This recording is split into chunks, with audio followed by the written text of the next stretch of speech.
কাল বেলা 12টায় এই লোকসভায় পেশ হতে চলেছে ওয়াকফ সংশোধনী বিল। বিরোধীদের বলতে সুযোগ দেওয়া হবে, কিন্তু ওয়াকআউট করলে কি হবে সবাই দেখুক কে কি চায়। বিল পেশের আগে কটাক্ষ করেছেন সংসদ বিষয়ক মন্ত্রী। जब आप टाइम तय करते हैं तो अगर हाउस को लगे कि डिस्कशन का समय को बढ़ाना चाहिए तो समय को बढ़ाया जाता है, एक्सटेंड किया जा सकता है। लेकिन अगर बहाना बना करके अब चर्चा में हिस्सा नहीं लेना चाहता है और बहाना बना करके वॉकआउट करने का कोई कदम उठाते हैं तो मैं रोक नहीं सकता हूं उसको। हम तो चर्चा चाहते हैं और जेपीसी ने व्यापक रूप से इस बिल का स्क्रूटनाइज किया, चर्चा किया और पार्लियामेंट में फिर से टेबल किया रिपोर्ट को।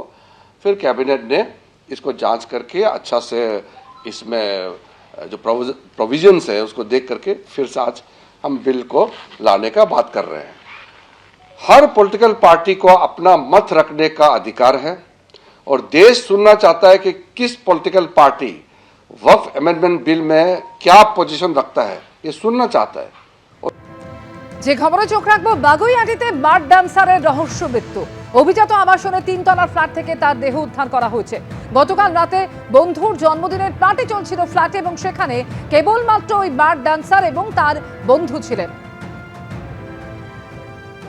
সকালে খাটের উপর থেকে তার দেহ উদ্ধার করা হয়।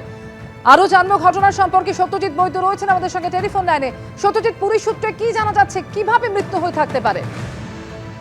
দেখো, আমাদের মৃত্যুর কারণ নিয়ে কিন্তু এখনো পর্যন্ত ধন্দ রয়েছে, কারণ গলায় একটা আঘাতের চিহ্ন পাওয়া গিয়েছে এই বার ডান্সারের, এবং সে কারণে কিন্তু কোনোভাবে কোনো আঘাত বা অন্য কোনো কারণ রয়েছে কিনা এই মৃত্যুর পিছনে সেই বিষয়টা খতিয়ে দেখা হচ্ছে। তোমাকে বলে রাখি যে সকাল 10টা নাগাদ যে ফ্ল্যাট থেকে অভিজাত ফ্ল্যাট বাগুইআটির, সেখানে তার যে নিজের ফ্ল্যাট, সেখানে ওই বার ডান্সারের দেহ উদ্ধার হয়। সেখান থেকে পুলিশ দরজা ভেঙে দেহ উদ্ধার করেন এবং যেমনটা জানা যাচ্ছে যে গতকাল গভীর রাত পর্যন্ত ওই ফ্ল্যাটে কিন্তু পার্টি চলছিল এবং যে পার্টিতে উপস্থিত ছিলেন ওই বার ডান্সারেরই বন্ধু, উড়িষ্যার থেকে আসা তার সেই বন্ধু, যে কিন্তু সকালবেলা আশপাশের যে সমস্ত প্রতিবেশী তাদেরকেও খবর দেন যে এই ফ্ল্যাটটা ভিতর থেকে বন্ধ রয়েছে এবং ভিতরে কারোর সাড়া পাওয়া যাচ্ছে না, এবং শেষ পর্যন্ত পুলিশের খবর দেওয়া হয়। পুলিশ এসে দেহ উদ্ধার করে এবং গলায় আঘাতের চিহ্ন রয়েছে। এর থেকেই কিন্তু মনে করা হচ্ছে যে এর পিছনে অন্য কোনো কারণ রয়েছে কিনা, এটা খুন নাকি নেহাতি আত্মহত্যা, সেই সমস্ত বিষয় কিন্তু এখনো খতিয়ে দেখা হচ্ছে। ইতিমধ্যে দেহ ময়নাতদন্তে পাঠানো হয়েছে। রিপোর্ট পেলে কি কারণে খুন তা কিন্তু, কি কারণে মৃত্যু তা কিন্তু অনেকটাই স্পষ্ট হবে। অমৃতা, ধন্যবাদ সত্যজিৎ।